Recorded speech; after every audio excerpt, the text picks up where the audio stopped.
introduce yourself? Yeah, okay. I'm Jason Funbug, local town nutter.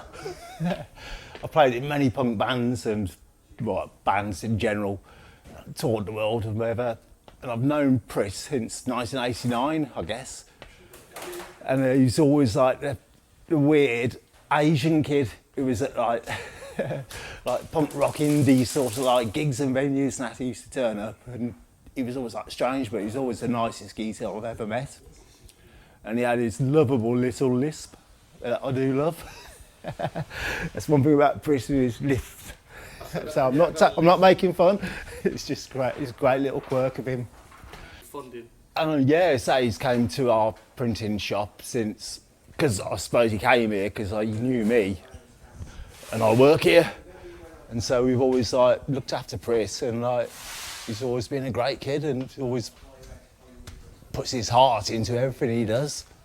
Do you know what I mean? He couldn't be a more honest person and more knowable about what he's into.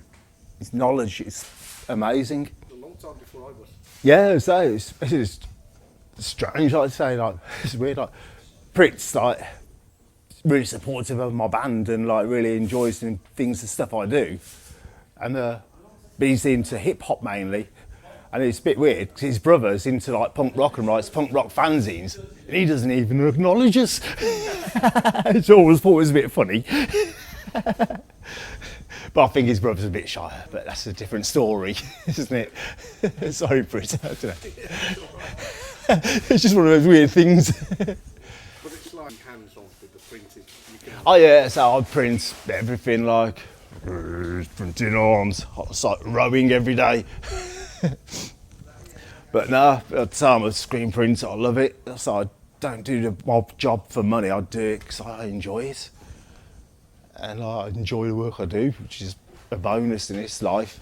But you understand. So I've been playing in the band since I was 14 years old, and I'm 50 now, and I've been in the charts, whatever. But I've always been like successful in my own way, as in I've managed to like tour the world and play with like, all my favourite bands and meet amazing people for nothing. So I didn't care if we got paid. It's always like, do it because you love it. You do it because it's in your fucking heart. And like, well, that's the only thing in my heart. Yeah. Yeah, meeting people and having fun. Of all genres as well. Like, the best thing about music is like crossing over genres.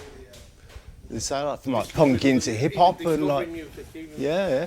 So everything that breaks down is better.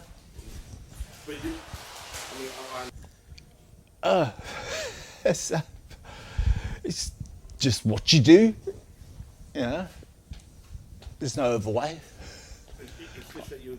When I was at school, they said to careers day, they sent me to the careers office, said, what do you want to be when you leave school? I said, I want to be like a roadie for the Clash. And that was it, and he was going, no, seriously, what do you want to be? He was going, oh, I want to be a roadie for the Clash. You know, I want a roadie. I want a roadie for bands. And they were saying, no, you've got to get a proper job.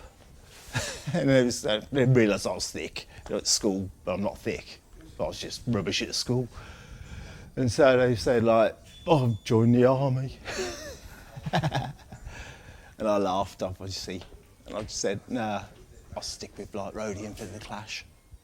But you believed in that, isn't it? Yeah, and so, yeah, and I've always done it. Me and Steve, my bandmate, who runs Top Banana Studios in Redditch, he like does it not for money, but for the love of like music and like promoting music.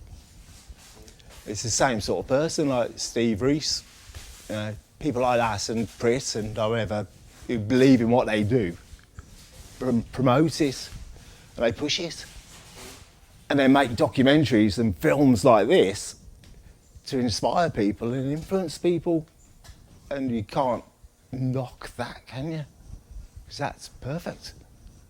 You nailed it. Nailed it. That last line.